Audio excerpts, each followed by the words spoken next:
Hello and welcome to Capitol Review. I'm Joseph Akile in for Mark Hall today. We begin with the war in Iran. The U.S. military announcing Friday that 6 crew members are dead after a refueling aircraft went down in western Iraq. The military is investigating the incident, but the loss of the aircraft, they say, was not due to hostile fire or friendly fire. The crash brings the death toll during Operation Epic Fury to 13. CENTCOM says that operations have hit about 6,000 Iranian targets since the conflict began at the end of February and have hit or sunk over 90 Iranian vessels, including more than 30 mine-laying boats. Defense Secretary Pete Hegseth spoke during a press conference Friday. And as I have with all of them, as we have, we will greet those heroes at Dover, and their sacrifice will only recommit us to the resolve of this mission. Returning to Capitol Review is Dr. Todd Belt with George Washington University. Dr. Belt, welcome back. Thanks for having me on again. It's great to be back. We're going to start off talking about the war with Iran. 4 crew members are dead after a refueling aircraft went down. More Americans are being hurt or lives being lost because of this war. Do you think the administration can continue justifying this war or change the narrative? Well, the thing is, they have changed the justification for the war a number of times, which has really been the problem. They never really sold the American people on it before Donald Trump made that 2:30 in the morning announcement that it was going on. And that's one of the reasons he hasn't been getting that usual bump in the polls that we see presidents get with the use of force. We call it the rally around the flag phenomenon.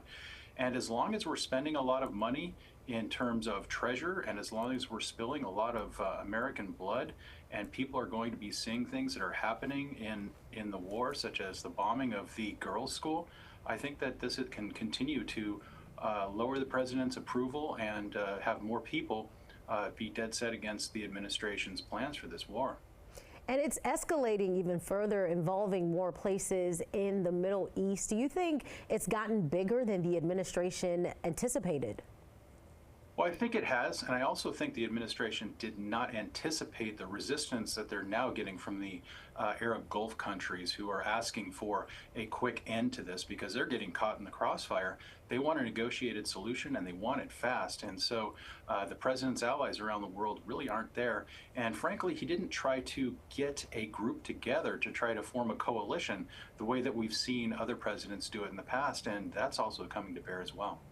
Let's talk about more of the impact, this time on the global energy and gas prices. Now the U.S. temporarily lifting sanctions on Russian oil because of the price spike. Crude oil trading incredibly high. Gas prices are going up for Americans who are already struggling. Do we assume it's only going to get worse for affordability for Americans? Yeah, well, that's right. I mean, and not just gasoline, but even faster than regular gasoline, diesel is going up even faster. And that is, of course, how trucks are run and how trains and, freight is hauled around and shipping. It's going to go up. This is the president who won his election based on 2 issues, which were the economy and immigration. And people haven't been happy with the way he's been handling both of those. And of course, we know that the midterm elections are a referendum on the president's handling of his job. And the #1 concern for people is the economy. So it's not just that we're at war, but we're at a war that was a war of choice that is going to have negative ramifications on the U.S. economy for a prolonged period of time. Because as they say, gas prices go up like a rocket and come down like a feather. So it's not going to be anytime soon that we're going to see them return to a normal level, especially not with the usual summertime increases that we see. Before I let you go, I'm glad you mentioned the midterms. Do you think this war would have an impact on the midterm, possibly maybe swinging things in favor of Democrats, most of whom have pushed against this war and have tried passing that war power resolution, which failed? Yeah, I mean, there's going to be resistance in Congress, and a lot of these resolutions, even if they were to pass, they can be vetoed by the president, and so you're not going to get the 2/3 majority to override.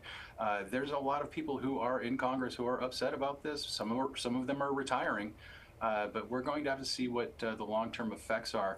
You will see that there are a lot of people in the Republican Party who may not show up. Some of the people who are thinking that this is not what they wanted from Donald Trump when he said he wasn't going to start wars of aggression that would last a long time. And a lot of people think he wasn't on the square and on the level when he said he was going to do that. And you've got a lot of the people in the America First wing of the MAGA party who are saying, look, this is blasphemy and heresy. This is not what we want out of our president.